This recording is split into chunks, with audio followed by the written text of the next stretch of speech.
All right, so there's a new Star Trek series, Starfleet Academy, and boy, is it causing a stir.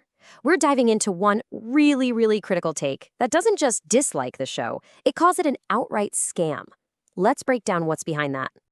I mean, look at that. The commentary we're analyzing comes right out of the gate with, "This show is a scam." No beating around the bush, right? That's the opening shot, and it pretty much tells you everything you need to know about the tone we're dealing with here. Okay, let's get into the main argument. And it's not just, oh, I didn't like it or it was a bit of a letdown. No. The claim here is much, much bigger. We're talking about the idea that this show is a total creative failure, that it's actually a mockery of what Star Trek is supposed to be. So you gotta ask, right, how do you get to a verdict that harsh? Well, according to this commentary, the whole case is built on a single but incredibly telling mistake. It all starts right there. And this brings us to the first big piece of evidence in this takedown.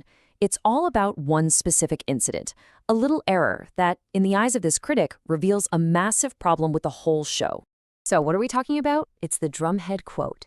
Now, if you're a big Star Trek fan, you know this one. It's a legendary speech from one of the classic episodes, all about the danger of throwing away your principles. The fact that the new show apparently got this wrong, well, the source calls it the single most egregious thing they've done. That's a huge deal. And they really break it down step by step. First, you've got the error itself. They just plain recited the quote wrong. Then, the speculation is that this was probably just a simple audio flub or an editing mistake, something you could fix, which leads to the third point. The fix would have been so easy. A quick cutaway, a few minutes in the editing bay, and nobody would have ever known. So the final implication, the big takeaway, is that they must have known, and they just didn't care enough to fix it. And that's the real kicker here. The argument isn't, oh, they made a mistake, people make mistakes. The argument is that they knew about it and just didn't care. That to them, this iconic moment in Trek history wasn't important enough to spend 5 minutes fixing. That's a pretty damning accusation. Now, this idea of not caring doesn't stop with a single line of dialogue. According to this critique, that same attitude bleeds into the entire look and feel of the show, especially when it comes to the characters and how they're represented on screen. So, the focus of the criticism shifts a bit here. We're moving away from post-production errors and zooming in on the casting and the characters themselves.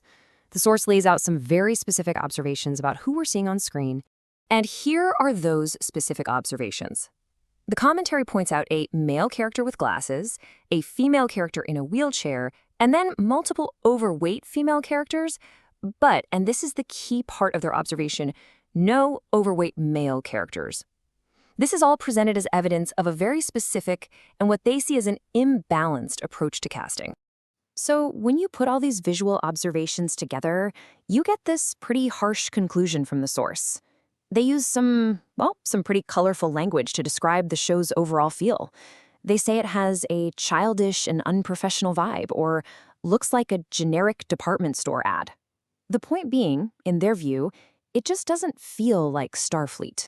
Okay, so now we're zooming out from the show itself, because the argument is that these aren't just problems with one show. They're symptoms of a much bigger issue, a problem with the entire culture of how things get made in Hollywood right now. And this is where we get a big then versus now comparison.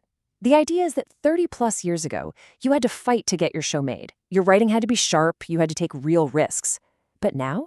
The argument is that everything is driven by caution and political correctness, that content feels glossed over and safe, and that the modern version of groundbreaking is just checking certain boxes. And here's the core of that argument. The commentary is basically saying that what looks like progressive risk-taking is actually the opposite. It's playing it safe. Being overly cautious and overly politically correct isn't brave, it's just being risk-averse. It's the safest bet you can make in today's climate, according to this view. All right, so let's bring it all together. You've got the messed up quote, the critique of the show's look and feel, and this wider theory about a risk-averse Hollywood. All of these threads are woven together to deliver a one final, crushing verdict on modern Star Trek. And we come full circle, right back to that Drumhead quote. The argument is that this wasn't just some random mistake. It's a perfect symbol. It encapsulates everything this critic thinks is wrong with the current era of the franchise, which they label Kurtzman Trek.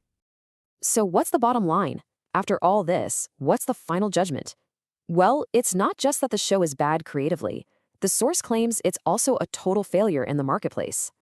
And here it is, the final nail in the coffin, according to this commentary. They call it a complete flop, claiming it dropped out of the top 10 on its own streaming service in less than a day. They argue it's the perfect package of everything fans have been complaining about for the last 9 years. In short, it's a mockery of Star Trek.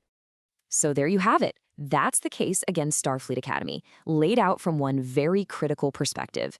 It really leaves us with a fascinating question, doesn't it? Can one single mistake, like a flubbed line, actually define an entire show or even a franchise?